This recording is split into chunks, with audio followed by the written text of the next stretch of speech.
ನನ್ನ ಹೆಸರು ಪ್ರೀತಿ ಅಂತ. ನಾನು ನಿಮಗೆ ಬಯಾಲಜಿ ತಗೊಳ್ತಾ ಇದ್ದೀನಿ. And before going to start ನಾನು ನಿಮಗೆ ಏನು ಹೇಳೋಕ್ಕೆ ಇಷ್ಟಪಡ್ತೀನಪ್ಪ ಅಂದರೆ, ಏನೇ ನಾನಿಲ್ಲಿ ನಿಮಗೆ ಹೇಳ್ಕೊಟ್ರು ಅದನ್ನು ಬ್ಲೈಂಡಾಗಿ ಕಲಿಯೋಕೆ ಹೋಗಬೇಡಿ. ಅಂದರೆ ಏನೋ ಒಂದು ಹೇಳ್ಕೊಡ್ತೀನಿ, ಈಗ ಯಾವುದೇ ಒಂದು ಡೆಫಿನೇಷನ್ ಆಗಿರ್ಬೋದು, ಅದನ್ನು ಸುಮ್ಮನೆ ಬಯಾಟ್ ಹೊಡಿಯೋಕೆ ಹೋಗ್ಬೇಡಿ, ಅದನ್ನು ಅರ್ಥ ಮಾಡ್ಕೊಂಡು ಕಲೀರಿ. ಆ್ಯಂಡ್ ಈಗ ಯಾವುದೋ ಒಂದು ಲೀಫ್ ಸ್ಟ್ರಕ್ಚರ್ನ ಇಲ್ಲಿ ಎಕ್ಸ್ಪ್ಲೈನ್ ಮಾಡಿದ್ದೀವಿ, ಯಾವುದೋ ಒಂದು ಎಲೆನ ಎಕ್ಸ್ಪ್ಲೈನ್ ಮಾಡಿದ್ದೀವಿ ಅಂದರೆ, ನೀವು ಹೊರಗಡೆ ಹೋಗಿ ಒಂದು ಎಲೆನ ನೋಡಿದಾಗ ಇಲ್ಲಿ ನೀವು ಏನು ಕಲ್ತಿರ್ತೀರಾ ಅದು ನಿಮಗೆ ಅಲ್ಲಿ ನೆನಪಾಗಬೇಕು. ಆ ರೀತಿ ಕಲಿತಾ ಹೋಗಿ, ಆಯಿತಾ? ಆ್ಯಂಡ್ ಈ ಸಲ 10th ಸ್ಟ್ಯಾಂಡರ್ಡಲ್ಲಿ ನಿಮಗೆ 6 ಚಾಪ್ಟರ್ಸ್ ಇದೆ ಬಯಾಲಜಿಲಿ. ಅದರಲ್ಲಿ ಫಸ್ಟ್ 3 ಲೆಸನ್ಸ್ ಬಂದು ಫಸ್ಟ್ ಸೆಮ್ಮಲ್ಲಿದೆ ಆ್ಯಂಡ್ ನೆಕ್ಸ್ಟ್ 3 ಲೆಸನ್ಸ್ ಬಂದು ನೆಕ್ಸ್ಟ್ ಸೆಮ್ಮಲ್ಲಿದೆ. ಆ 6 ಚಾಪ್ಟರ್ಸ್ ಯಾವ್ದ್ಯಾವುದು ಅಂತ ನೋಡ್ತಾ ಹೋಗೋಣ. ಫಸ್ಟು ಅದರಲ್ಲಿ ಫಸ್ಟ್ ಲೆಸನ್ ಬಂದು ಲೈಫ್ ಪ್ರಾಸೆಸ್ ಅಂತ. And second lesson control and coordination.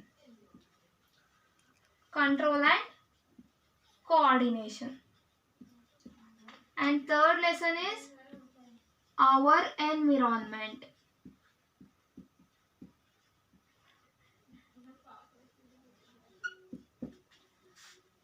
Fourth lesson reproduction.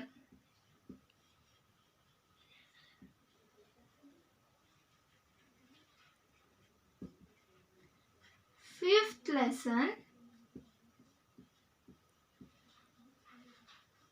heredity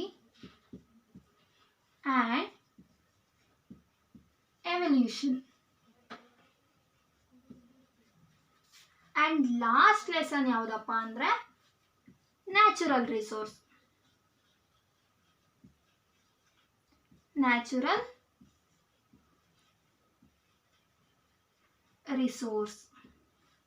ಆಯಿತಾ? ಇದೆ ಈ ಸಲ ನಿಮಗೆ ಬಯಾಲಜಿಲಿರೋ 6 ಲೆಸನ್ಸು. ಅದರಲ್ಲಿ ಫಸ್ಟ್ 3 ಲೆಸನ್ಸ್ ಯಾವುದು? Life process, control and coordination and our environment. ಈ 3 ಚಾಪ್ಟರ್ಸ್ ನಿಮಗೆ ಫಸ್ಟ್ ಸೆಮ್ಮಲ್ಲಿ ಬರುತ್ತೆ.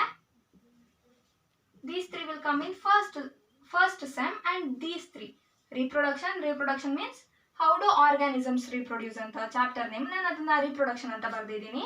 And heredity and evolution and sustainable management of natural resource, ಅದನ್ನ ನ್ಯಾಚುರಲ್ ರಿಸೋರ್ಸಸ್ ಅಂತ ಬರೆದಿದ್ದೀನಿ. These last 3 chapters will come in second ಸೆಮ್ಮಲ್ಲಿ ಬರುತ್ತೆ. Okay, ಈಗ ನಾವು ಬ್ರೀಫ್ ಆಗಿ ಈ ಸೆಷನಲ್ಲಿ ಏನು ಹೇಳ್ತೀನಪ್ಪ ಅಂದರೆ, ಬ್ರೀಫ್ ಆಗಿ ಈ ಲೆಸನ್ಸ್ ಅಲ್ಲಿ ಏನೇನ ನೀವು ಕಲಿತಾ ಹೋಗ್ತೀರಾ ಅನ್ನೋದನ್ನ ಬ್ರೀಫ್ ಆಗಿ ಹೇಳ್ತಾ ಹೋಗ್ತೀನಿ, ಆಯ್ತಾ? ಅದರಲ್ಲಿ ಫಸ್ಟ್ ಲೆಸನ್ ಬಂದು ಯಾವುದು? Life process.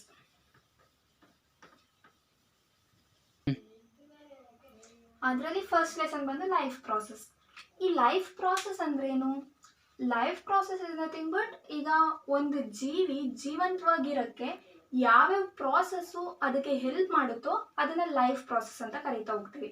ಅಂದರೆ ಈಗ ಫಾರ್ ಎಕ್ಸಾಂಪಲ್ ಡೈಜೆಷನ್ ಆಗಿರ್ಬೋದು, ರೆಸ್ಪಿರೇಷನ್ ಆಗಿರ್ಬೋದು, ನ್ಯೂಟ್ರಿಷನ್ ಆಗಿರ್ಬೋದು, ಟ್ರಾನ್ಸ್ಪೋರ್ಟೇಷನ್ ಆಗಿರ್ಬೋದು, ಎಕ್ಸ್ಕ್ರೀಷನ್ ಆಗಿರ್ಬೋದು ಆ್ಯಂಡ್ ರೀಪ್ರೊಡಕ್ಷನ್ ಆಗಿರ್ಬೋದು. ಅಂದರೆ ಈಗ ನಾವು ಬದುಕಿರಬೇಕು ಅಂದರೆ ನಮಗೆ ಡೈಜೆಷನ್ ಆಗಲೇಬೇಕು. ನಾವು ತಿಂದಂಥ ಆಹಾರ ನಮಗೆ ಜೀರ್ಣ ಆಗಬೇಕು. ಇಲ್ಲಾಂದರೆ ನಾವು ತಿಂದಂಥ ಆಹಾರ ಜೀರ್ಣ ಆಗಲಿಲ್ಲ ಅಂದರೆ ನಾವು ಬದುಕಿರ್ಲಿಕ್ಕೆ ಸಾಧ್ಯ ಇಲ್ಲ. ನಾವು ಉಸಿರಾಡಬೇಕು, ನಾವು ಆಕ್ಸಿಜನ್ನ ತೊಗೊಂಡು ಕಾರ್ಬನ್ ಡೈಆಕ್ಸೈಡ್ನ ಬಿಡಬೇಕು. ಆ ರೀತಿ ಯಾವ್ಯಾವ ಪ್ರಾಸೆಸ್ಸು ಒಬ್ಬ ಜೀವಿಗೆ ಆತ ಬದುಕಿರ್ಲಿಕ್ಕೆ, ಒಂದು ಆರ್ಗ್ಯಾನಿಸಮ್ಸ್ಗೆ, ಜೀವಿಗೆ ಅಂತ ತಗೊಳ್ಳೋದು ಬೇಡ, ಆರ್ಗ್ಯಾನಿಸಮ್ಗೆ ಅದು ಬದುಕಿರ್ಲಿಕ್ಕೆ ಸಹಾಯ ಮಾಡುತ್ತೋ ಆ ಓವರ್ ಆಲ್ ಪ್ರಾಸೆಸ್ನ ನಾವು ಲೈಫ್ ಪ್ರಾಸೆಸ್ ಅಂತ ಕರಿತೀವಿ. ಲೈಫ್ ಪ್ರಾಸೆಸ್ ಅಂದರೆ ಜೀವಕ್ರಿಯೆಗಳು ಅಂತ. ಇದರಲ್ಲಿ ನಾವು ಏನೇನು ಓದ್ತೀವಪ್ಪ ಅಂದರೆ, ಫಸ್ಟ್ ನ್ಯೂಟ್ರಿಷನ್ನ ಓದ್ತೀವಿ. Nutrition. And second is respiration.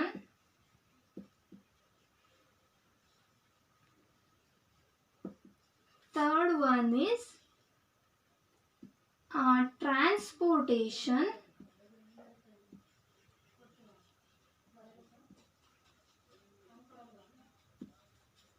And excretion. ಏನಿದು? ನ್ಯೂಟ್ರಿಷನ್ ಅಂದ್ರೇನು, ರೆಸ್ಪಿರೇಷನ್ ಅಂದ್ರೇನು, ಟ್ರಾನ್ಸ್ಪೋರ್ಟೇಷನ್ ಏನು, ಎಕ್ಸ್ಕ್ರೀಷನ್ ಏನು, ಇದೆಲ್ಲ ನಿಮಗೊಂದು ಸ್ವಲ್ಪ ಏನಪ್ಪ ಇವೆಲ್ಲ ಅಂತ ಅನ್ನಿಸ್ಬೋದು.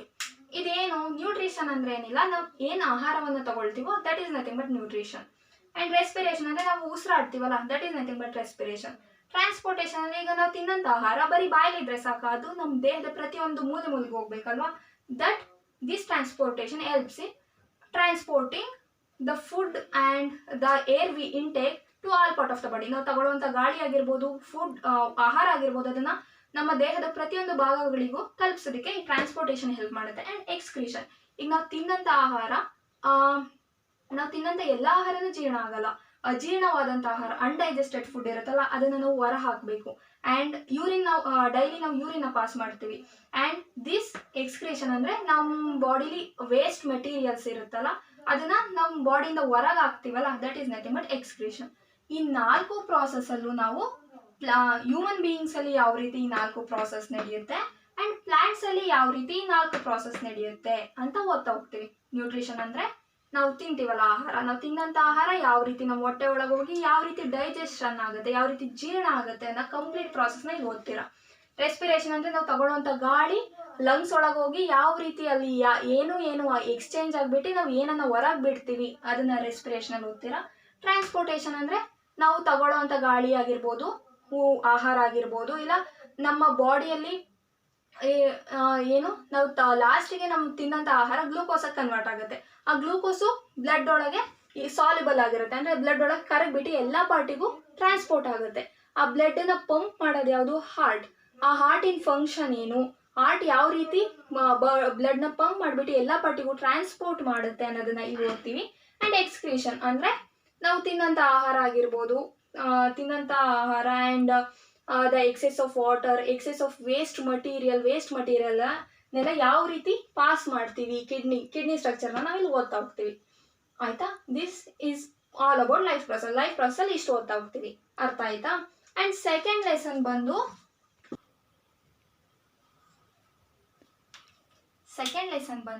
Control and coordination. ಈ ಕಂಟ್ರೋಲ್ ಆ್ಯಂಡ್ ಕೋಆರ್ಡಿನೇಷನ್ ಅಂದ್ರೇನು? ಈಗ ನಾವು ಏನೋ ಒಂದು ಬಿಸಿಯಾದ ಪಾತ್ರೆ ಇರುತ್ತೆ ಅಂತ ಅಂದ್ಕೊಳ್ಳಿ. ಆ ಬಿಸಿಯಾದ ಪಾತ್ರೆ ನಮಗೆ ಗೊತ್ತಿರಲ್ಲ, ನಾವು ಅದನ್ನು ಮುಟ್ಬಿಡ್ತೀವಿ. ಆ ಮುಟ್ಟ ತಕ್ಷಣ ನಮ್ಮ ಕೈನ ನಾವು ನಮಗೆ ಗೊತ್ತಿಲ್ದಂಗೆ ಹಿಂದೆ ತಗೊಳ್ತೀವಿ ಅಲ್ವಾ. ಸೊ ಅದು ಏನಕ್ಕೆ, ಯಾವ ರೀತಿ ನಾವು ತೆಗೆದುಕೊಳ್ತೀವಿ ಅದನ್ನು ನಾವು ಈ ಲೆಸನ್ನಲ್ಲಿ ಓದ್ತಾ ಹೋಗ್ತೀವಿ. ಅಂದರೆ ನಮ್ಮ ಬಾಡಿನ ಕಂಟ್ರೋಲ್ ಮಾಡ್ತಾ ಇರೋದು ನಮ್ಮ ಮೆದುಳು. ನಾನು ಏನೋ ಒಂದು ಮುಟ್ಟಾಗ ನನ್ನ ಕೈ ಹಿಂದಕ್ಕೆ ತೆಗೆದುಕೊಳ್ತೀನಿ ಅಂದರೆ ಅಲ್ಲಿನ ನರ ನನ್ನ ಮೆದುಳಿಗೆ ಸಿಗ್ನಲ್ನ ಪಾಸ್ ಮಾಡಿ ಆ ಮೆದುಳು ಮತ್ತೆ ನನ್ನ ಮಸಲ್ಸಿಗೆ, ಅಂದರೆ ನನ್ನ ಕೈಗೆ ವಾಪಸ್ ಸಿಗ್ನಲ್ನ ಪಾಸ್ ಮಾಡಿ ನನ್ನ ಕೈನ ನನಗೆ ಗೊತ್ತಾಗ್ದಂಗೆ ಹಿಂದಕ್ಕೆ ತೆಗೆದುಕೊಳ್ಳುವಂತೆ ಮಾಡುತ್ತೆ.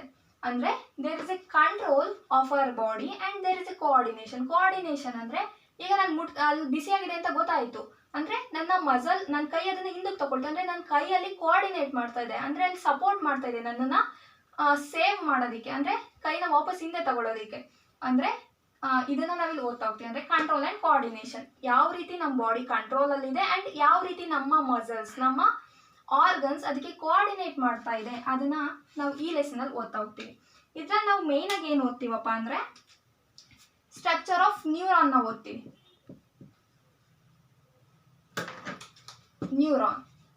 Neuron is nothing but structural and functional unit of A nerve system. ಅಂದರೆ ನರಗಳು, ನಮ್ಮ ಬಾಡಿಲಿರುವಂಥ ನರಗಳು. ಅದರಲ್ಲಿ ಫಂಕ್ಷನ್ ಮಾಡುವಂಥದ್ದು ಯಾವುದಪ್ಪ ಅಂದರೆ ಈ ನ್ಯೂರಾನ್ ಸ್ಟ್ರಕ್ಚರ್ನ ಓದ್ತೀವಿ. ಆ್ಯಂಡ್ ರಿಫ್ಲೆಕ್ಸ್ ಅಂತ ಒಂದು ಪದ ಬರುತ್ತೆ. ರಿಫ್ಲೆಕ್ಸ್ ಅಂದರೆ ಈಗ ನಾನು ಹೇಳ್ದೆ ಆಗಲೇ ಒಂದು ಎಕ್ಸಾಂಪಲ್ ಕೊಟ್ಟೆ, ಏನೋ ಒಂದು ಬಿಸಿ ಅದನ್ನ ಮುಟ್ಟಿದ್ರೆ ನಾವು ಸಡನ್ನಾಗಿ ಕೈ ಹಿಂದೆ ತಗೊಳ್ತೀವಿ ಅಂತ. ಅಂದರೆ ಅಲ್ಲಿ ನಾವು ಸಡನ್ನಾಗಿ ರೆಸ್ಪಾನ್ಸ್ ಮಾಡ್ತಾ ಇದ್ದೀವಿ ನಮಗೆ ಗೊತ್ತಾಗ್ದೇನೆ. ಆ ರೆಸ್ಪಾನ್ಸ್, ಆ ಆ್ಯಕ್ಷನ್ನ ನಾವು ಯಾವ ರೀತಿ ಪರ್ಫಾರ್ಮ್ ಮಾಡ್ತೀವಿ, ಯಾವ ರೀತಿ ನಮ್ಮ ಆ ನರದಿಂದ ನಮ್ಮ ಮೆದುಳಿಗೆ ಸಿಗ್ನಲ್ಸ್ ಹೋಗುತ್ತೆ, ಅದರಿಂದ ಮತ್ತೆ ವಾಪಸ್ ಸಿಗ್ನಲ್ಸ್ ಯಾವ ರೀತಿ ಬರುತ್ತೆ, ಅದನ್ನು ರಿಫ್ಲೆಕ್ಸ್ ಆರ್ಕ್ ಅಂತ ಬರುತ್ತೆ. ಆಯಿತಾ? ಅದನ್ನು ನಾವು ಓದ್ತಾ ಹೋಗ್ತೀವಿ. ರಿಫ್ಲೆಕ್ಸ್ ಆ್ಯಕ್ಷನ್ ಅಂತ. ರಿಫ್ಲೆಕ್ಸ್ ಆ್ಯಕ್ಷನ್ ಅಂದರೆ ಸಡನ್ ರೆಸ್ಪಾನ್ಸ್, ನಾವು ಸಡನ್ ಆಗಿ ರೆಸ್ಪಾನ್ಸ್ ಮಾಡ್ತೀವಲ್ಲ, that is nothing but reflex action. Next human brain, ಮಾನವನ ಮೆದುಳು.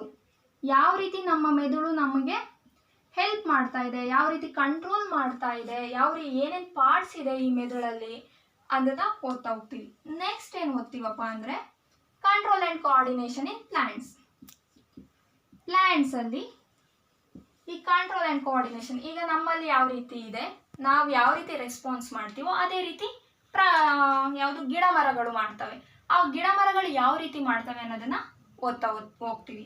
Next at last hormones in animals.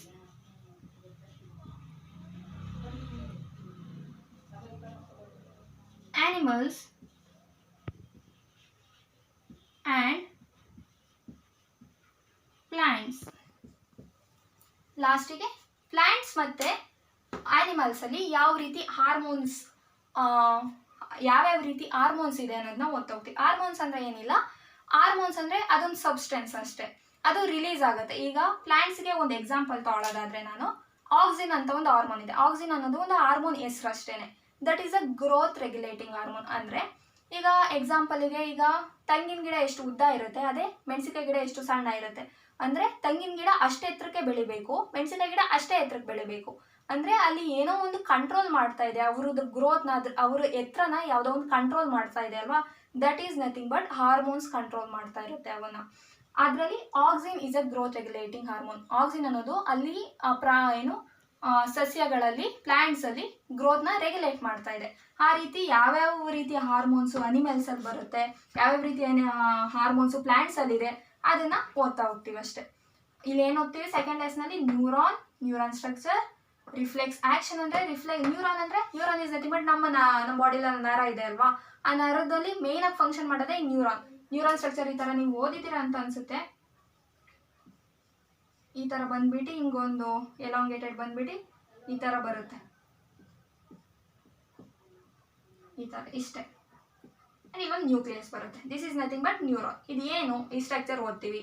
Next reflex action ಅಂದ್ರೆ ನಾವೇನಾದ್ರೂ ಸಡನ್ ಆಗಿ ಈಗ ಯಾವುದೋ ಒಂದು ನಡ್ಕೊಂಡು ಹೋಗ್ತಿರ್ತೀವಿ, ಸಡನ್ ಆಗಿ ಬಸ್ ಬಂತು, ಆಗ ನಾವು ಸಡನ್ ಆಗಿ ಹಿಂದಕ್ಕೆ ಓಡ್ ಬರ್ತೀವಿ. ಆ ಸಡನ್ ಆಗಿ ನಾವು ಯಾವ ರೀತಿ ರೆಸ್ಪಾನ್ಸ್ ಮಾಡ್ತೀವಿ, ನಮ್ಮ ಬಾಡಿಲಿ ಯಾವ ರೀತಿ ಸಿಗ್ನಲ್ಸ್ ಜನರೇಟ್ ಆಗುತ್ತೆ, ಯಾವ ರೀತಿ ಪಾಸ್ ಆಗುತ್ತೆ ಅನ್ನೋದನ್ನ ಇಲ್ಲಿ ಓದ್ತೀವಿ. ಆ್ಯಂಡ್ ನಮ್ಮ ಬ್ರೈನ್ ಯಾವ ರೀತಿ ಫಂಕ್ಷನ್ ಮಾಡ್ತಾ ಇದೆ, ನಮ್ಮ ಬ್ರೈನಲ್ಲಿ ಯಾವ ಟೈಪ್ಸ್ ಇದೆ ಅನ್ನೋದನ್ನ ಹ್ಯೂಮನ್ ಬ್ರೈನಲ್ಲಿ ಓದ್ತೀವಿ. ಆ್ಯಂಡ್ ಪ್ಲಾಂಟ್ಸ್ ಅಲ್ಲಿ ಈ ಕಂಟ್ರೋಲ್ ಆ್ಯಂಡ್ ಕೋಆರ್ಡಿನೇಷನ್ ಯಾವ ರೀತಿ ನಡೆಯುತ್ತೆ. ಆ್ಯಂಡ್ ಅಟ್ ಲಾಸ್ಟ್ ಪ್ಲಾಂಟ್ಸ್ ಮತ್ತೆ ಆನಿಮಲ್ಸ್ ಅಲ್ಲಿ ಯಾವ್ಯಾವ ರೀತಿ ಹಾರ್ಮೋನ್ಸ್ ಇದೆ ಅನ್ನೋದನ್ನ ಓದ್ತಾ ಹೋಗ್ತೀವಿ. And next lesson is third chapter ಬಂದು ಅವರ್ ಎನ್ವಿರಾನ್ಮೆಂಟ್. ನಾವು ಯಾವಾಗ 5th ಸ್ಟ್ಯಾಂಡರ್ಡ್ ಇಂದನೂ ಓದ್ತಾನೆ ಬಂದಿದ್ದೀವಿ ನಮ್ಮ ಪರಿಸರ ಅಂತ, EVS ಅಂತ ನಿಮಗೆ ಮುಂಚೆಯಿಂದನೂ ಇದೆ.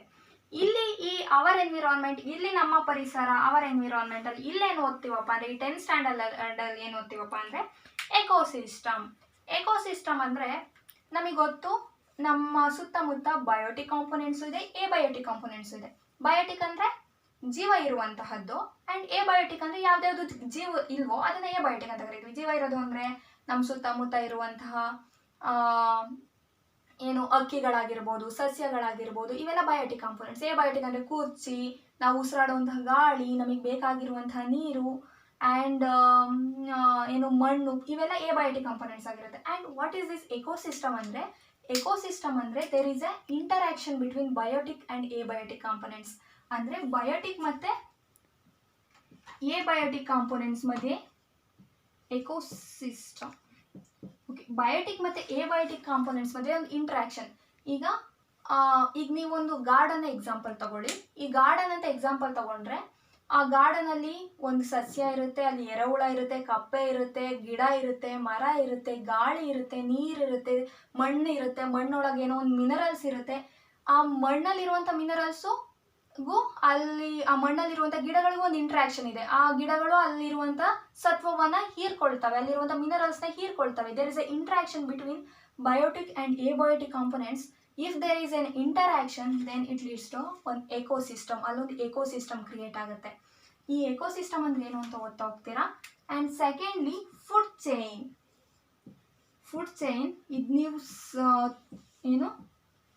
ಇದು ನೀವು ಯಾವಾಗಲೂ ಓದ್ತಾನೆ ಇರ್ತೀರಾ.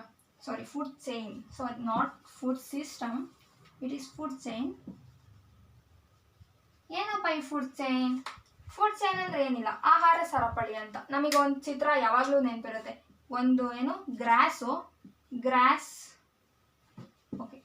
ಒಂದು ಗ್ರಾಸು ಈ ಹುಲ್ಲನ್ನ ಏನು ತಿನ್ನುತ್ತೆ, ಇದೊಂದು ಹುಲ್ಲು, ಈ ಹುಲ್ಲನ್ನ ಗ್ರಾಸ್ ಹಾಪರ್ ಒಂದು ಹುಳ ತಿನ್ನುತ್ತೆ. ಈ ಹುಳನ ಒಂದು ಫ್ರಾಗ್, ಒಂದು ಕಪ್ಪೆ ತಿನ್ನುತ್ತೆ. ಈ ಕಪ್ಪೆನ ಒಂದು ಸ್ನೇಕ್ ತಿನ್ನುತ್ತೆ, ಈ ಸ್ನೇಕ್ನ ಒಂದು ಈಗಲ್ ತಿನ್ನುತ್ತೆ, ಒಂದು ಹದ್ದು ತಿನ್ನುತ್ತೆ. ಆಯಿತಾ? This is nothing but food chain. ಒಂದು ಇನ್ನೊಂದ್ರ ಮೇಲೆ ಡಿಪೆಂಡ್ ಆಗಿದೆ. ಏನಕ್ಕೆ? ಫುಡ್ಡಿಗೋಸ್ಕರ ಡಿಪೆಂಡ್ ಆಗಿದೆ. ಇದು ಫುಡ್ಡಿಗೋಸ್ಕರ ಇದ್ರ ಮೇಲೆ ಡಿಪೆಂಡ್ ಆಗಿದೆ, ಇದು ಇದ್ರ ಮೇಲೆ ಡಿಪೆಂಡ್ ಆಗಿದೆ, ಇದು ಇದ್ರ ಮೇಲೆ ಡಿಪೆಂಡ್ ಆಗಿದೆ. ಇದನ್ನು ನಾವೇನಂತ ಕರಿತೀವಿ? ಫುಡ್ ಚೈನ್ ಅಂತ ಕರಿತೀವಿ ಅಷ್ಟೇ. Next third one is food web. Food web ಅಂದರೆ ಏನು ಹಾಗಾದರೆ? ಫುಡ್ ಚೈನ್ ಅಂದರೆ ಒಂದ್ರ ಮೇಲೆ ಒಂದು ಡಿಪೆಂಡ್ ಆಗಿದೆ. ಫುಡ್ ವೆಬ್ ಅಂದರೆ intricate network of food chain. ಅಂದರೆ ಈ ಗ್ರಾಸ್ನ ಬರೀ ಇದೊಂದೇ ತಿನ್ನಲ್ಲ, ತುಂಬ ಹುಳ ತಿನ್ನುತ್ತೆ. ಅಂದರೆ ಈ ಫುಡ್ ಚೈನಲ್ಲೇ ತುಂಬ ಫುಡ್ ಚೈನ್ ಬರುತ್ತೆ, ಇದೊಂದೇ ಫುಡ್ ಚೈನ್ ಅಲ್ಲ.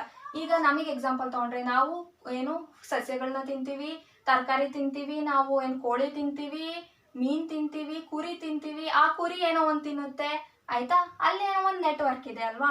ಆ ಕುರಿನೂ ಇದನ್ನು ತಿನ್ನುತ್ತೆ, ಗ್ರಾಸ್ನ ತಿನ್ನುತ್ತೆ. ಈ ಫುಡ್ ಚೈನ್ ತುಂಬಾ ಫುಡ್ ಚೈನ್ ಇದೆ. ಈ ಫುಡ್ ಚೈನ್ ಮಧ್ಯೆ ನೆಟ್ವರ್ಕ್ಸ್ ಇರುತ್ತಲ್ಲ, ಆ ಕುರಿನೂ ಗ್ರಾಸ್ನ ತಿನ್ನುತ್ತೆ. ಆಮೇಲೆ ಇನ್ನೊಂದು ಯಾವುದೋ ಒಂದು ಎಲಿಫೆಂಟು ಗ್ರಾಸ್ನ ತಿನ್ನುತ್ತೆ. ಅಂದರೆ ಒಂದು ಎಲ್ಲ ಫುಡ್ ಚೈನು ಒಂದು ನೆಟ್ವರ್ಕ್, ಅದರಲ್ಲೇ ಕನೆಕ್ಷನ್ ಮಾಡ್ತೀವಲ್ಲ, that is nothing but food web ಅಷ್ಟೇ. Food web is nothing but intricate network of food chain. ಆ ಫುಡ್ ಚೈನ್ನ ಕನೆಕ್ಟ್ ಮಾಡೋದು, ಒಂದು ಫುಡ್ ಚೈನ್ ಇನ್ನೊಂದು ಫುಡ್ ಚೈನ್, ಇದು ಅದು ಮಾಡುತ್ತೆ, ಅದು ಇದು ಮಾಡುತ್ತೆ ಅಂತ ಕನೆಕ್ಟ್ ಮಾಡೋದು is nothing but food web. Next ಏನು ಓದ್ತೀವಪ್ಪ ಅಂದರೆ, ಈ ನಮ್ಮ ಎಕೋಸಿಸ್ಟಮಲ್ಲಿ ತುಂಬಾ ಪೊಲ್ಯೂಷನ್ಸ್ ಆಗ್ತಾ ಇದೆ. ಫಾರ್ ಎಕ್ಸಾಂಪಲ್, ಎಕೋಸಿಸ್ಟಮ್ ಅಂದರೆ there were abiotic components, there were biotic components ಅಂತ ಹೇಳಿದೆ. And there was water, minerals, soil, air ಎಲ್ಲ ಇದೆ. ಅಲ್ಲಿ ಪೊಲ್ಯೂಟ್ ಆಗ್ತಾ ಇದೆ. ನಾವು ಅದನ್ನು ಹಾಳು ಮಾಡ್ತಾ ಇದ್ದೀವಿ, ನಾವು ಅದನ್ನು ಪೊಲ್ಯೂಟ್ ಮಾಡ್ತಾ ಇದ್ದೀವಿ. ಅದರಲ್ಲಿ ಮೇಜರ್ ಆಗಿ 2 ಪೊಲ್ಯೂಷನ್ಸ್ನ ನಿಮಗಿಲ್ಲಿ ಹೇಳ್ತಾ ಹೋಗ್ತಾರೆ. ಅದರಲ್ಲಿ ಫಸ್ಟ್ ಒನ್ ಯಾವುದಪ್ಪ ಅಂದರೆ ಓಝೋನ್ ಲೇಯರ್ ಡಿಪ್ಲೀಷನ್ ಅಂತ. Ozone depletion. ನೆಕ್ಸ್ಟ್ ಒನ್ ಯಾವುದಪ್ಪ ಅಂದರೆ ಹೌ ಟು ಮ್ಯಾನೇಜ್ ಗಾರ್ಬೇಜ್. ಆಯ್ತಾ? ಈ ಓಝೋನ್ ಲೇಯರ್ ಡಿಪ್ಲೀಷನ್ ಅಂದರೆ ನಮಗೆ ಗೊತ್ತು, ಈ ಓಝೋನ್ ಅನ್ನೋದು ನಮಗೆ ಪ್ರೊಟೆಕ್ಟ್ ಮಾಡ್ತಾ ಇದೆ. ಸನ್ನಿಂದ ತುಂಬಾನೇ ರೇಸ್ ಬರುತ್ತೆ, ಸೊ ತುಂಬಾನೇ ಏನು ವಿಕಿರಣಗಳು ಬರುತ್ತೆ. ಅದರಲ್ಲಿ ಈ ಓಝೋನ್ ಲೇಯರು ಅಲ್ಟ್ರಾವೈಲೆಟ್ ರೇಸಿಂದ ನಮಗೆ ಪ್ರೊಟೆಕ್ಟ್ ಮಾಡ್ತಾ ಇದೆ. ಬಿಕಾಸ್ ಅಲ್ಟ್ರಾವೈಲೆಟ್ ರೇಸ್ ಡೈರೆಕ್ಟಾಗಿ ನಮ್ಮ ಬಾಡಿಗೆ ಬಂದು ಬಿದ್ದಾಗ ನಮಗೆ ಸ್ಕಿನ್ ಕ್ಯಾನ್ಸರ್ ಬರುತ್ತೆ. ಈ ಓಝೋನ್ ಅದನ್ನು ಪ್ರೊಟೆಕ್ಟ್ ಮಾಡ್ತಾ ಇದೆ. ಬಟ್ ಈ ಓಝೋನ್ ಲೇಯರ್ ಇದೆಯಲ್ಲ, ಅದು ಡಿಪ್ಲೀಟ್ ಆಗ್ತಾ ಇದೆ. ಅಂದರೆ ಅದ್ರದ್ದು ಪ್ರಮಾಣನ ಕಡಿಮೆ ಮಾಡ್ಕೊಳ್ತಾ ಇದೆ. ಏನಕ್ಕೆ ಅದು ಕಡಿಮೆ ಮಾಡ್ಕೊಳ್ತಾ ಇದೆ? ಈ ಓಝೋನ್ದು ಫಾರ್ಮುಲಾ ಏನು, ಇದು ನಮ್ಮ ಅಟ್ಮಾಸ್ಫಿಯರಲ್ಲಿ ಯಾವ ಲೇಯರಲ್ಲಿದೆ, ಇದನ್ನೆಲ್ಲ ನಾವು ಈ ಓಝೋನ್ ಲೇಯರ್ ಡಿಪ್ಲೀಷನ್ ಈ ಪಾರ್ಟಲ್ಲಿ ಓದ್ತಾ ಹೋಗ್ತೀವಿ. ನೆಕ್ಸ್ಟ್ ಬಂದು how to manage our garbage. Garbage is nothing but waste. ನಾವು ದಿನನಿತ್ಯ ನಾವು ಏನು ಪ್ರೊಡ್ಯೂಸ್ ಮಾಡ್ತೀವಿ, waste, that is nothing but garbage. ಅದು ಯಾವುದು?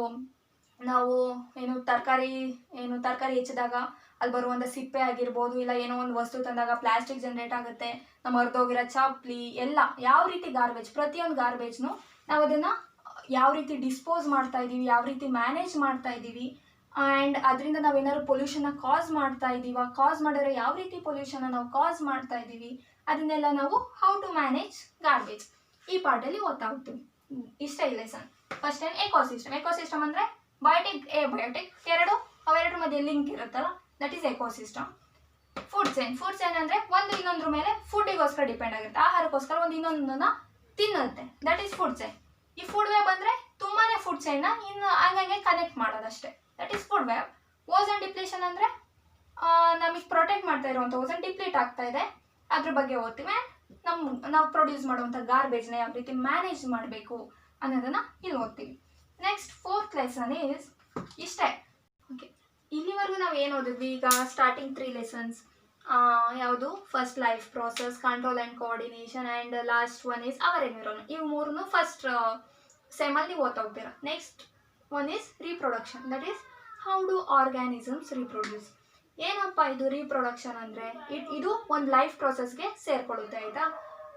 ಈ ರೀಪ್ರೊಡಕ್ಷನ್ ಅಂದರೆ ಸಂತಾನೋತ್ಪತ್ತಿ. ಅಂದರೆ ಈಗ ನಾವು ಇದ್ದೀವಿ ಅಂದರೆ ನಾವು ಇನ್ನೊಂದು ಆರ್ಗ್ಯಾನಿಸಮ್ಸ್ನ ರೀಪ್ರೊಡ್ಯೂಸ್ ಮಾಡಲೇ ಇಲ್ಲ, ಆಗ ನಮ್ಮ ಜನಾಂಗ, ನಮ್ಮ ವಂಶ ಇಲ್ಲಿಗೆ ನಾಶ ಆಗೋಗ್ತಾ ಇತ್ತು.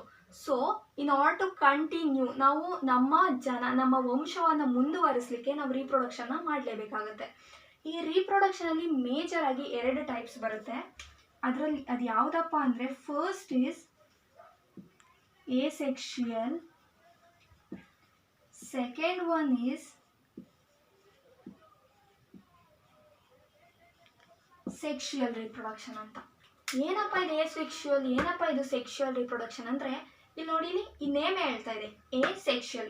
Sex means mail and female ಎರಡೂ ಇರೋದನ್ನ ಸೆಕ್ಷುಯಲ್ ಅಂತ ಕರಿತೀವಿ. ಆ್ಯಂಡ್ asexual ಅಂದರೆ ವಿತೌಟ್ ಮೇಲ್ ಆ್ಯಂಡ್ ಫೀಮೇಲ್, ಅಂದರೆ ಬರೀ ಒಂದೇ ಒಂದು ಪೇರೆಂಟ್ನ ನಾವು ಅದನ್ನು asexual ಅಂತ ಕರಿತೀವಿ. ಈ asexualಲ್ಲಿ ತುಂಬಾ ಟೈಪ್ಸ್ ಬರುತ್ತೆ. ಇದರಲ್ಲಿ ಫ್ರ್ಯಾಗ್ಮೆಂಟೇಷನ್ ಬರುತ್ತೆ, ಆ್ಯಂಡ್ ನೆಕ್ಸ್ಟು ಸ್ಪೋರ್ ಫಾರ್ಮೇಷನ್ ಬರುತ್ತೆ, ಆ್ಯಂಡ್ ರೀಜನರೇಷನ್ ಬರುತ್ತೆ,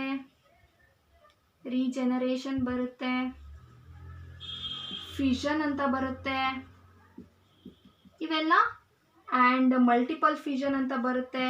ಇವೆಲ್ಲ ಜಸ್ಟ್ ಈ asexual ರಿಪ್ರೊಡಕ್ಷನ್ನ ಟೈಪ್ಸ್ ಅಷ್ಟೇ. ಏನಪ್ಪ ಈ asexual ರಿಪ್ರೊಡಕ್ಷನ್ ನಾನು ಹೇಳಿದೆ, ಆ single parent give rise to new young ones ಅಷ್ಟೇ. ಅಂದರೆ ಇದರಲ್ಲಿ ಒಂದೇ ಪೇರೆಂಟ್, ಇದರಲ್ಲಿ 2 ಪೇರೆಂಟ್ಸ್ ಇಲ್ಲ, ಈಗ ಇರುವಂಥ ಒಂದೇ ಪೇರೆಂಟ್. ಈಗ ಅಮೀಬಾನ ಎಕ್ಸಾಂಪಲ್ ತೊಗೊಂಡ್ರೆ, ಒಂದು ಅಮೀಬಾ ಇದೊಂದು ಅಮೀಬಾ ಅಂತ ತೊಗೊಂಡ್ರೆ, ಇದು ಇನ್ನೊಂದು ಅಮೀಬಾ ಮತ್ತು ಇನ್ನೊಂದು ಅಮೀಬಾಗಿ ಡಿವೈಡ್ ಆಗುತ್ತೆ. So 1 gives rise to 2, that is nothing but fission ಅಂತ. ಇವೆಲ್ಲ asexual, ಒಂದೇ ಪೇರೆಂಟು ಅದ್ರ ಪ್ರಾಜೆನಿನ ಪ್ರೊಡ್ಯೂಸ್ ಮಾಡುತ್ತೆ, ಅದನ್ನೇ asexual ರಿಪ್ರೊಡಕ್ಷನ್ ಅಂತ ಕರಿತೀವಿ. ಇದರಲ್ಲಿ ಇವೆಲ್ಲ ಟೈಪ್ಸ್ ಅಷ್ಟೇ: fragmentation, spore, regeneration, fission, multiple fission, budding ಅಂತ ಬರುತ್ತೆ. ಇವೆಲ್ಲ ಟೈಪ್ಸ್, ಇವನ್ನೆಲ್ಲ ಓದ್ತಾ ಹೋಗ್ತೀರಾ. ಏನಪ್ಪ ಇದು ಫ್ರ್ಯಾಗ್ಮೆಂಟೇಷನ್, ಇದನ್ನೆಲ್ಲ ನೋಡ್ತಾ ಹೋಗೋಣ ನೆಕ್ಸ್ಟ್ ಕ್ಲಾಸಸ್ಸಲ್ಲಿ.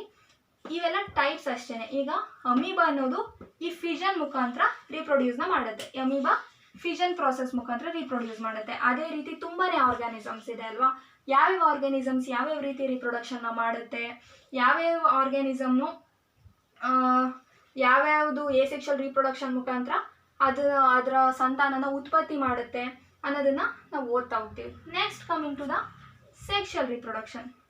ಏನಪ್ಪ ಈ ಸೆಕ್ಷುಯಲ್ ರಿಪ್ರೊಡಕ್ಷನ್?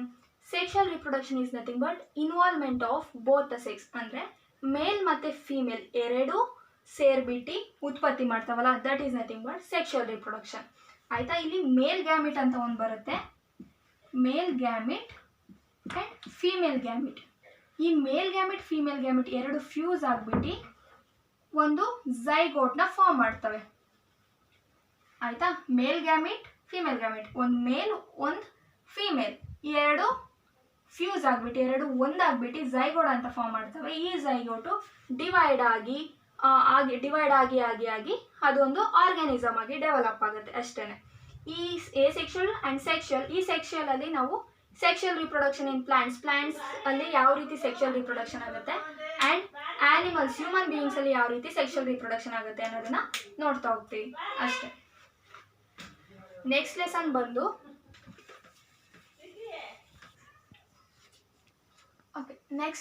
ಬಂದು ಹೆರಿಡಿಟಿ ಆ್ಯಂಡ್ ಎವಲ್ಯೂಷನ್ ಅಂತ. ಏನಪ್ಪ ಇದು ಹೆರಿಡಿಟಿ ಆ್ಯಂಡ್ ಎವಲ್ಯೂಷನ್? ಏನಿದು ಹೆರಿಡಿಟಿ ಅಂದರೆ ಏನು? ಈ ಹೆರಿಡಿಟಿ ಅಂದರೆ ಈಗ ನಿಮಗೆ ಒಬ್ರೊಬ್ರು ಹೇಳ್ತಾ ಇರ್ತಾರೆ, ನೀನು ನೋಡೋಕ್ಕೆ ನಿಮ್ಮ ತಾತನ ಥರ ಇದೆಯಾ, ನಿಮ್ಮ ತಂದೆ ಥರ ಇದೆಯಾ, ನಿಮ್ಮ ಅತ್ತೆ ಥರ ಇದೆಯಾ ಅಂತ. ಅದೇ that is nothing but heredity. Heredity ಅಂದರೆ ನಮ್ಮ ಪೂರ್ವಜರ, ಅಂದರೆ ನಮ್ಮ ಆ್ಯನ್ಸೆಸ್ಟರ್ಸ್ ಇರ್ತಾರಲ್ಲ, ಅವ್ರದ್ದು ಯಾವುದೋ ಒಂದು ಕ್ಯಾರೆಕ್ಟರ್ಸ್ ಪಾಸ್ ಆಗಿರುತ್ತೆ ನಮಗೆ. The genes or the characters that is passed from the ancestors to the upcoming generations. ಅಂದರೆ ನಮ್ಮ ಪೂರ್ವಜರ ಯಾವುದೋ ಒಂದು ಕ್ಯಾರೆಕ್ಟರ್ಸ್, ಯಾವುದೋ ಒಂದು ಜೀನ್ಸ್ ನಮಗೆ ಇಲ್ಲ ನಮ್ಮ ಮಕ್ಕಳಿಗೆ ಇಲ್ಲ ನಮ್ಮ ಮುಂದೆ ಬರುವಂತಹ ಜನರೇಷನ್ಗೆ ಪಾಸ್ ಆಗುತ್ತಲ್ಲ, that is nothing but heredity. ಈ ಹೆರಿಡಿಟಿನ ಎಕ್ಸ್ಪ್ಲೈನ್ ಮಾಡ್ತಾರೆ ಒಬ್ಬ ಸೈಂಟಿಸ್ಟ್. ಅವ್ರು ಯಾರಪ್ಪ ಅಂದರೆ ಮೆಂಡೆಲ್ ಅಂತ. ಇವರು ಒಂದಷ್ಟು ಎಕ್ಸ್ಪೆರಿಮೆಂಟ್ನ ಮಾಡ್ತಾರೆ. ಈ ಎಕ್ಸ್ಪೆರಿಮೆಂಟ್ಸ್ನ ನಿಮಗೆ ಕೊಟ್ಟಿದ್ದಾರೆ. ಈ ಎಕ್ಸ್ಪೆರಿಮೆಂಟ್ಸ್ನ ಮಾಡಿಬಿಟ್ಟು ಅವ್ರು ನಿಮಗೆ ಎಕ್ಸ್ಪ್ಲೈನ್ ಮಾಡ್ತಾರೆ ಯಾವ ರೀತಿ ಈ ಜೀನ್ಸ್ ಒಂದು ಜನರೇಷನಿಂದ ಇನ್ನೊಂದು ಜನರೇಷನ್ಗೆ ಟ್ರಾನ್ಸ್ಫರ್ ಆಗುತ್ತೆ ಅಂತ. ಜೀನ್ ಇಸ್ ನಥಿಂಗ್ ಬಟ್ ಒಂದು ಕ್ಯಾರೆಕ್ಟರ್ ಯಾವ ರೀತಿ ಒಂದು ಜನರೇಷನಿಂದ ಇನ್ನೊಂದು ಜನರೇಷನ್ಗೆ ಟ್ರಾನ್ಸ್ಫರ್ ಆಗುತ್ತೆ ಅನ್ನೋದನ್ನ ಇವರು ಎಕ್ಸ್ಪ್ಲೈನ್ ಮಾಡ್ತಾರೆ.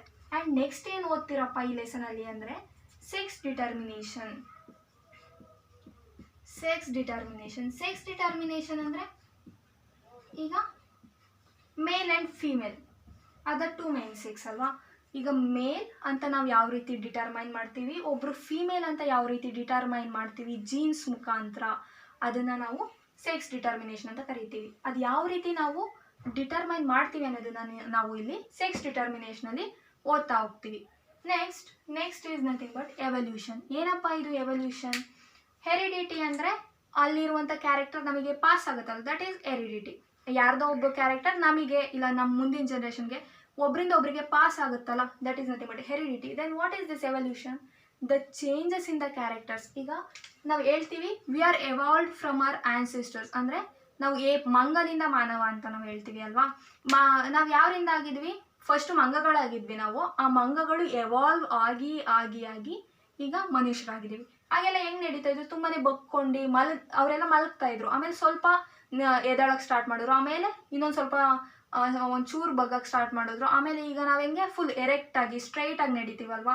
So there is a evolution, ಅಂದರೆ changes in the character, that is nothing but evolution. ಈ ಎವಲ್ಯೂಷನಲ್ಲಿ ನಾವು ಏನು ಓದ್ತೀವಪ್ಪ ಅಂದರೆ ಈ ಎವಲ್ಯೂಷನ್ ಅಂದರೆ ಏನು ಅಂತ ಓದ್ತೀವಿ. ಆ್ಯಂಡ್ ಇಲ್ಲೊಬ್ರು ಸೈಂಟಿಸ್ಟ್ ಬರ್ತಾರೆ. ಈ ಹೆರಿಡಿಟಿಲಿ ಮೆಂಡೆಲ್ ಬಂದರೆ ಎವಲ್ಯೂಷನಲ್ಲಿ ಡಾರ್ವಿನ್ ಅಂತ ಬರ್ತಾರೆ. Third one is Darwin. ಅವರು ಈ ಎವಲ್ಯೂಷನ್ನ ಎಕ್ಸ್ಪ್ಲೈನ್ ಮಾಡ್ತಾ ಹೋಗ್ತಾರೆ. ಆ್ಯಂಡ್ ಈ ಎವಲ್ಯೂಷನ್ ಬೈ ಸ್ಟೇಜ್ ಒಂದೊಂದು ಸ್ಟೇಜಲ್ಲಿ ಯಾವ ರೀತಿ ಎವಲ್ಯೂಷನ್ ಆಗುತ್ತೆ ಅನ್ನೋದನ್ನ ಎವಲ್ಯೂಷನ್ ಬೈ ಸ್ಟೇಜ್ ಅನ್ನೋ ಟಾಪಿಕಲ್ಲಿ ಓದ್ತಾ ಹೋಗ್ತೀವಿ. Evolution by stage. And next is evolution in human beings. ಮಾನವ ಯಾವ ರೀತಿ ಎವಾಲ್ವ್ ಆದ. Evolution in human beings. ಮನುಷ್ಯನ ಎವಲ್ಯೂಷನ್ ನಾವು ಓದ್ತಾ ಹೋಗ್ತೀವಿ. ನೆಕ್ಸ್ಟ್ ಒನ್ ಲಾಸ್ಟ್ ಟಾಪಿಕ್ ಏನಪ್ಪ ಅಂದರೆ ಫಾಸಿಲ್ಸ್. ಏನಿದು fossils? Fossils are nothing but ಪಳೆಯುಳಿಕೆಗಳು. ಫಾಸಿಲ್ಸ್ ಅಂದರೆ ಪಳೆಯುಳಿಕೆಗಳು. ಏನಪ್ಪ ಇದು ಪಳೆಯುಳಿಕೆಗಳು ಅಂದರೆ, ಈಗ ನಮಗೆ ಹೆಂಗೆ ಗೊತ್ತಾಗುತ್ತೆ ಅವರು ಮುಂಚೆ ಎಲ್ಲ ಈಗ ಡೈನೋಸರಸ್ ಈಗಿಲ್ಲ, ಹಿಂಗೆ ಹೇಳ್ತೀವಿ ನಾವು ಡೈನೋಸರಸ್ ಇದ್ವು ಅಂತ? Through the fossils of the dinosaurs. ಅಂದರೆ ಅವ್ರದ್ದು ಈಗ ಏನೋ ಒಂದು ಭೂಮಿ ಭಾರ ಬಿರುಕು ಬಿಟ್ಟು ಅದ್ರೊಳಗೆ ಅವು ಸೇರ್ಕೊಂಡು ಬಿಟ್ಟಿರ್ತವೆ. ಆಗ ಅದು ಡಿಕಂಪೋಸ್ ಆಗಲ್ಲ, ಅಂದರೆ ಕರಗದಲ್ಲೇ ಅದ್ರದ್ದು ಡೆಡ್ ರಿಮೈನ್ಸ್, ಅದ್ರದ್ದು ಮೂಳೆಗಳು, ಅದ್ರದ್ದು ಸ್ಟ್ರಕ್ಚರ್ಸ್ ಅವು ಯಾವ ರೀತಿ ಇದ್ವು ಆ ರೀತಿಯೇ ಅದು ಅಲ್ಲೇ ಶೇಪ್ ಆಗಿಬಿಟ್ಟಿರುತ್ತೆ. ಅದನ್ನು ನಾವು ಸ್ಟಡಿ ಮಾಡ್ತೀವಲ್ಲ, ಆ ಶೇಪ್ ಆಗಿ ಅದ್ರ ಮೂಳೆಗಳು, ಇದನ್ನು ನಾವು ಫಾಸಿಲ್ಸ್ ಅಂತ ಕರಿತೀವಿ. ಅಂದರೆ ಯಾವುದು ನಮಗೆ ಅದು ಏನಾಗಿತ್ತು ಎವಲ್ಯೂಷನ್ ಸ್ಟಡಿ ಮಾಡೋದಕ್ಕೆ ಹೆಲ್ಪ್ ಮಾಡುತ್ತಲ್ಲ, ಅದನ್ನು ನಾವು ಫಾಸಿಲ್ಸ್ ಅಂತ ಕರಿತೀವಿ. ಏನು ಓದ್ತಾ ಹೋಗ್ತೀವಿ ಲೆಸನಲ್ಲಿ? ಇಷ್ಟೇ ಲೆಸನ್ ಅಷ್ಟೇ. ಮೆಂಡಲ್ಸ್ ಅಂದರೆ ಹೆರಿಡಿಟಿ ಅಂದ್ರೇನು? ನಾವು ದ ಟ್ರಾನ್ಸ್ಫರ್ ಆಫ್ ಜೀನ್ಸ್, ಒಂದು ಜನ್ರೇಷನ್ ಇನ್ನೊಂದು ಜನ್ರೇಷನ್ಗೆ ಜೀನ್ಸ್ ಟ್ರಾನ್ಸ್ಫರ್ ಆಗುತ್ತಲ್ಲ, that is Mendel. That is nothing but heredity. ಅದನ್ನು ಎಕ್ಸ್ಪ್ಲೈನ್ ಮಾಡೋರು ಈ ಮೆಂಡಲ್ ಅನ್ನೋ ಸೈಂಟಿಸ್ಟ್. ಇವ್ರದ್ದೊಂದು ಎಕ್ಸ್ಪೆರಿಮೆಂಟ್ಸ್ನ ಓದ್ತೀವಿ. ಸೆಕ್ಸ್ ಡಿಟರ್ಮಿನೇಷನ್, ಮೇಲ್ ಮತ್ತು ಫೀಮೇಲ್ ಅಂತ ನಾವು ಯಾವ ರೀತಿ ಡಿಟರ್ಮೈನ್ ಮಾಡ್ತೀವಿ ಹ್ಯೂಮನ್ ಬೀಯಿಂಗ್ಸಲ್ಲಿ ಅನ್ನೋದನ್ನು ಇಲ್ಲಿ ಓದ್ತೀವಿ. And Darwin's comes under evolution ಅಂದರೆ a transfer, a changes in a character. ಒಂದು ಆ ಕ್ಯಾರೆಕ್ಟರಲ್ಲಿ ಚೇಂಜಸ್ ಆಗ್ತಾ ಹೋಗುತ್ತಲ್ಲ, that is evolution. And stage by stage evolution ಯಾವ ಥರ ಆಗುತ್ತೆ, ಹ್ಯೂಮನ್ ಬೀಯಿಂಗ್ಸಲ್ಲಿ ಯಾವ ರೀತಿ ಎವಲ್ಯೂಷನ್ ಆಗಿದೆ. And fossils are nothing but ಪಳೆಯುಳಿಕೆಗಳು, ಡೆಡ್ ರಿಮೈನ್ಸ್. ಆಯಿತಾ? These fossils helps to study the evolution. ಆಯಿತಾ? ಇಷ್ಟನ್ನ ಈ ಲೆಸನಲ್ಲಿ ಓದ್ತಾ ಹೋಗ್ತೀವಿ ಅಷ್ಟೇ ಈ ಲೆಸನ್. ನೆಕ್ಸ್ಟ್ ಲೆಸನ್ ಬಂದು okay, this is the last chapter. ಇದು ನ್ಯಾಚುರಲ್ ರಿಸೋರ್ಸ್. ಆ್ಯಕ್ಚುಲಿ ಇದು ಚಾಪ್ಟರ್ ಮೇನ್ ಹೆಡ್ಡಿಂಗ್ ಬಂದು sustainable management of natural resources ಅಂತ. ನಾನು ಬರೀ ನ್ಯಾಚುರಲ್ ರಿಸೋರ್ಸಸ್ ಅಂತ ಬರೆದಿದ್ದೀನಿ. ಆಯಿತಾ? ಏನಪ್ಪ ಇದು ನ್ಯಾಚುರಲ್ ರಿಸೋರ್ಸಸ್ ಅಂದರೆ ಏನಿಲ್ಲ, ನಮಗೆ ಪ್ರಕೃತಿಯಿಂದ ನಮಗೆ ಯಾವ್ಯಾವ ರಿಸೋರ್ಸಸ್ ಸಿಕ್ಕಿದೆಯೋ that is nothing but natural resources. The resources which we have gained from the environment are nothing but natural resources. Natural ಆಗಿ ನಮಗೆ ಏನೇನು ಸಿಕ್ಕಿದೆಯೋ ಅದನ್ನು ನ್ಯಾಚುರಲ್ ರಿಸೋರ್ಸಸ್ ಅಂತ ಕರಿತೀವಿ. ಯಾವ್ದು ಈ ನ್ಯಾಚುರಲ್ ರಿಸೋರ್ಸಸ್? ಫಾರೆಸ್ಟ್ ಆಗಿರ್ಬೋದು,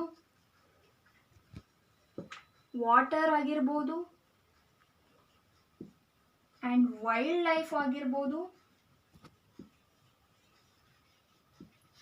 ಆ್ಯಂಡ್ ಕೋಲ್ ಆಗಿರ್ಬೋದು, ಕೋಲ್ ಇಸ್ ನಥಿಂಗ್ ಬಟ್ ಇದ್ಲು.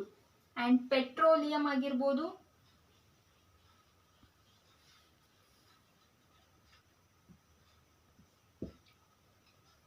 ಆ್ಯಂಡ್ ಸಾಯಿಲ್ ಆಗಿರ್ಬೋದು, ಇದೇ ರೀತಿ ಮೆನಿ. ಆಯಿತಾ? ಈ ನ್ಯಾಚುರಲ್ ರಿಸೋರ್ಸ್ ನಮಗೆ ಎನ್ವಿರಾನ್ಮೆಂಟಿಂದ ನಮಗೆ ಗಿಫ್ಟ್ ಆಗಿ ಸಿಕ್ಕಿದೆ. ಈ ನ್ಯಾಚುರಲ್ ರಿಸೋರ್ಸ್ನ ಸಸ್ಟೈನಬಲ್, ಏನು ಇದು chapter 18 sustainable management of natural resources. ಅಂದರೆ ಈ ನ್ಯಾಚುರಲ್ ರಿಸೋರ್ಸಸ್ನ ನಾವು ಯಾವ ರೀತಿ ಮೇಂಟೈನ್ ಮಾಡ್ತಾ ಇದ್ದೀವಿ, ಯಾವ ರೀತಿ ನಾವು ಮ್ಯಾನೇಜ್ ಮಾಡ್ತಾ ಇದ್ದೀವಿ ಅನ್ನೋದನ್ನ ಓದ್ತಾ ಹೋಗ್ತೀವಿ. ಫಾರೆಸ್ಟ್ನ ಯಾವ ರೀತಿ ಮಾಡ್ತಾ ಇದ್ದೀವಿ, ಫಾರೆಸ್ಟ್ ಆ್ಯಂಡ್ ವೈಲ್ಡ್ ಲೈಫ್ನ, ವಾಟರ್ನ ಯಾವ ರೀತಿ, ಆ್ಯಂಡ್ ಕೋಲ್ ಪೆಟ್ರೋಲಿಯಂನ ಯಾವ ರೀತಿ ಮಾಡ್ತಾ ಇದ್ದೀವಿ ಅನ್ನೋದನ್ನ ಓದ್ತಾ ಹೋಗ್ತೀವಿ. ಆ್ಯಂಡ್ ಇನ್ನೊಂದೇನು ಓದ್ತೀವಪ್ಪ ಅಂದರೆ, why do we need to manage this natural resources. ನಾವು ಏನಕ್ಕೆ ಈ ನ್ಯಾಚುರಲ್ ರಿಸೋರ್ಸ್ನ ಸಸ್ಟೈನ್ ಆಗಿ ಮ್ಯಾನೇಜ್ ಮಾಡಬೇಕು, ಏನಕ್ಕೆ ಇವನ್ನ ನಾವು ಮ್ಯಾನೇಜ್ ಮಾಡಬೇಕು. ಈಗ ನಾವು ಏನೋ ಫಾರೆಸ್ಟ್ ಇರೋಬರೋ ಫಾರೆಸ್ಟ್ನೆಲ್ಲ ನಾವು ಈ ಜನ್ರೇಷನಲ್ಲಿ ಎಲ್ಲನೂ ಕಡ್ದಾಕ್ಬಿಟ್ರೆ ನಮ್ಮ ಮುಂದಿನ ಜನ್ರೇಷನ್ ಅವ್ರು ಏನು ಮಾಡ್ತಾರೆ, ಅಲ್ಲಿ ಗಿಡ ಮರಗಳೇ ಇಲ್ಲ ಅಂದರೆ ಅವ್ರಿಗೆ ಗಾಳಿ ಎಲ್ಲಿಂದ ಸಿಗುತ್ತೆ, ಅವ್ರು ಬದುಕಿರ್ತಾರ ನಿಜವಾಗ್ಲೂ ಇಲ್ಲ. ನಾವು ಅದಕ್ಕೆ ಇದನ್ನು ಮ್ಯಾನೇಜ್ ಮಾಡ್ತಾ ಹೋಗ್ಬೇಕು. ಅಂದರೆ ನಾವು ಇರುವುದನ್ನು ನಮಗೆ ಬೇಕಾದಷ್ಟು ಮಾತ್ರ ಬಳಸಿ ನಮ್ಮ ಮುಂದಿನ ಜನರೇಷನ್ಗೂ ಅವರಿಗೆ ಪ್ರೊವೈಡ್ ಮಾಡಬೇಕು. ಆ ರೀತಿ ನಾವು ಅದನ್ನು ನೋಡ್ಕೊಳ್ತಾ ಹೋಗ್ಬೇಕು. ಅದನ್ನು ಅದ್ರ ಬಗ್ಗೆ ನಾವು ಈ ಲೆಸನಲ್ಲಿ ಓದ್ತಾ ಹೋಗ್ತೀವಿ. Why do we need to manage, what is the reason, why do we need to manage this natural. ನಾವು ಇದನ್ನು ಏನಕ್ಕೆ ಮ್ಯಾನೇಜ್ ಮಾಡಬೇಕು, ಈ ಫಾರೆಸ್ಟ್ನ ಯಾವ ರೀತಿ ಮಾಡಬೇಕು, ವೈಲ್ಡ್ ಲೈಫ್ ಯಾವ ರೀತಿ ಮಾಡಬೇಕು, ವಾಟರ್ ಯಾವ ರೀತಿ, ಕೋಲ್ ಪೆಟ್ರೋಲಿಯಂ ಯಾವ ರೀತಿ, ಇದನ್ನ ಎಲ್ಲನೂ ಈ ಲೆಸನಲ್ಲಿ ಓದ್ತಾ ಹೋಗ್ತೀವಿ. ಇಷ್ಟೇ ನಿಮ್ಮ ಈ ನೆಕ್ಸ್ಟ್ 3 ಲೆಸನ್ಸ್ ನೆಕ್ಸ್ಟ್ ಸೆಮಲ್ಲಿ. ಆ್ಯಂಡ್ ಟೋಟಲ್ 6 ಲೆಸನ್ಸ್ ಇದೆ. ಅದೇ ಯಾವುದ್ಯಾವುದಪ್ಪ ಅಂದರೆ, first lesson is life process, second control and coordination, third is our environment, fourth is reproduction, fifth is heredity and evolution, sixth is this one natural resources. ಅಂದ್ಕೊಂಡಿದ್ದೀನಿ lessons ಅಂದರೆ ನಿಮಗೊಂದು idea ಸಿಕ್ಕಿದೆ, ಏನಪ್ಪ ಈ ಫಸ್ಟ್ ಲೆಸನ್, ಏನಪ್ಪ ಈ second lesson ಅಂತ. And one thing I want to tell you is, ನಿಮ್ಗೆ ಏನೇ ಡೌಟ್ಸ್ ಬಂದರೂ ಪ್ಲೀಸ್ ನನ್ನನ್ನು ಕೇಳಿ. And I will provide you my phone number. ನನ್ನ ಫೋನ್ ನಂಬರ್ನ ನಾನು ನಿಮಗೆ ಪ್ರೊವೈಡ್ ಮಾಡ್ತೀನಿ. ಯಾವುದೇ ರೀತಿ ಡೌಟ್ಸ್ ಬಂದರೂ ಅದನ್ನು ಹಾಗೆ ಇಟ್ಕೋಬೇಡಿ. ಪ್ಲೀಸ್ ನಿಮ್ಮ ಡೌಟ್ಸ್ನ ನೀವು ಕೇಳಿಬಿಟ್ಟು ಅದಕ್ಕೆ ಸೊಲ್ಯೂಷನ್ನ ಕಂಡುಕೊಳ್ಳಿ, ಆಯಿತಾ? This is my phone number 96608496 please ನಂಬರ್ನ ನೋಟ್ ಮಾಡ್ಕೊಳ್ಳಿ. And if any type of doubts please ನನಗೆ ವಾಟ್ಸಪ್ ಮಾಡಿ, ನಾನು ನಿಮಗೆ ಆನ್ಸರ್ನ ಪ್ರೊವೈಡ್ ಮಾಡ್ತೀನಿ. ಆ್ಯಂಡ್ ಮೊದಲೇ ಹೇಳಿದಾಗೆ ಬ್ಲೈಂಡಾಗಿ ಕಲಿಯೋಕೆ ಹೋಗ್ಬೇಡಿ. ಯಾವುದೇ ಒಂದು ಸಿಂಗಲ್ ಸೆಂಟೆನ್ಸ್ನೂ ಬಾಯ್ ಆಟೋಡಿಯೋಕೆ ಹೋಗ್ಬೇಡಿ. ಪ್ರತಿ ಒಂದು ವರ್ಡ್ನು ಅರ್ಥ ಮಾಡ್ಕೊಂಡು ಕಲೀರಿ, ಆಯಿತಾ? ಆಗ ನಿಮಗೇ ಫುಲ್ ಇಂಟ್ರೆಸ್ಟ್ ಬರುತ್ತೆ, ನಿಮಗೆ ಕಲಿಯಲಿಕ್ಕೇ ಖುಷಿ ಆಗ್ತಾ ಹೋಗುತ್ತೆ. ಆಮೇಲೆ and any type of don't hesitate. Doubt ಈಗ ಯಾವುದೊಂದು ಸಣ್ಣ ಮೀನಿಂಗ್ ಅರ್ಥ ಆಗಲಿಲ್ಲ ಅಂದ್ರೂ ಕೇಳಿ, ಯಾವುದೂ ಇಲ್ಲ. ಲೈಕ್ ಒಂದು ಸಿಲ್ಲಿ ಡೌಟ್ ಅಂತ ಯಾವುದೂ ಇಲ್ಲ. Every doubt is of its own importance. ಪ್ರತಿ ಒಂದು ಡೌಟ್ಗಿನೂ ಈಗ ನನಗೇನೋ ಗೊತ್ತಿಲ್ಲ ಅಂದರೆ ನಾನು ಇನ್ನೊಬ್ರನ್ನ ಕೇಳ್ಬಿಟ್ಟು ನಾನು ನಿಮಗೆ ಹೇಳ್ತೀನಿ, ಆಯಿತಾ? ಆದರೆ ಯಾವತ್ತೂ ಡೌಟ್ ಇಟ್ಕೊಂಡು ಹಾಗೆ ಇರಬೇಡಿ. ಎಲ್ಲನೂ ಅಲ್ಲೇ ಕ್ಲಿಯರ್ ಮಾಡ್ಕೊಳ್ಳಿ ಆ್ಯಂಡ್ ಅಲ್ಲೇ ಅರ್ಥ ಮಾಡ್ಕೊಳ್ತಾ ಹೋಗಿ. ಆ್ಯಂಡ್ ಫ್ರಮ್ ನೆಕ್ಸ್ಟ್ ಸೆಷನಿಂದ ನಾನು ನಿಮಗೆ ಹೋಮ್ವರ್ಕ್ಸ್ನ ಕೊಡ್ತಾ ಹೋಗ್ತೀನಿ. ಪ್ಲೀಸ್ ಈ ಹೋಮ್ವರ್ಕ್ಸ್ನ ಕಂಪ್ಲೀಟ್ ಮಾಡಿ. ಹೋಮ್ವರ್ಕ್ಸ್ನ ಯಾವುದನ್ನು ಡ್ಯೂ ಇಟ್ಕೊಬೇಡಿ. ಇವತ್ತು ಇದನ್ನು ಓದಿ ಅಂದರೆ ನೆಕ್ಸ್ಟ್ ಸೆಷನ್ ಒಳಗೆ ಅದನ್ನು ಓದಿ ಕಂಪ್ಲೀಟ್ ಮಾಡಿರಿ. ಬರೀರಿ ಅಂದರೆ ಅದನ್ನು ಬರ್ದು ಇಟ್ಕೊಂಡಿರಿ, ಅದು ನಿಮಗೆ ತುಂಬಾ ಹೆಲ್ಪ್ ಆಗುತ್ತೆ. And next is I am going to give test. UTsನ ಕೊಡ್ತೇನೆ, ಆಯಿತಾ? ಇಫ್ ಪಾಸಿಬಲ್ ನಾನು ನಿಮಗೆ ಟೆಸ್ಟ್ನ ಕೊಡ್ತಾ ಹೋಗ್ತೀನಿ. ಆ್ಯಂಡ್ ಒಂದೊಂದು ಲೆಸನ್ ಆದ ತಕ್ಷಣವೂ ಆ ಲೆಸನಲ್ಲಿ ಯಾವ್ಯಾವ ರೀತಿ ಪಾಸಿಬಲ್ ಕ್ವಶನ್ಸ್ ಬರುತ್ತೆ, ಎಕ್ಸಾಮ್ಸಲ್ಲಿ ಯಾವ ರೀತಿ ಕೇಳ್ತಾರೆ, ಯಾವ್ಯಾವ ಡಯಾಗ್ರಾಮ್ಸ್ ಇಂಪಾರ್ಟೆಂಟ್, ಇದನ್ನೆಲ್ಲ ನಾನು ನಿಮಗೆ ಹೇಳ್ತಾ ಹೋಗ್ತೀನಿ. ಪ್ಲೀಸ್ ಕ್ಲೀನಾಗಿ ಓದಿ, ಅರ್ಥ ಮಾಡ್ಕೊಂಡು ಓದಿ. ಏನೇ ಡೌಟ್ಸ್ ಬಂದರೂ ಕೇಳಿ. And this is my number. And thank you ಇಷ್ಟೊತ್ತು ನನ್ನ ಕ್ಲಾಸ್ನ ಕೇಳಿದ್ದಕ್ಕೆ. And thank you guys.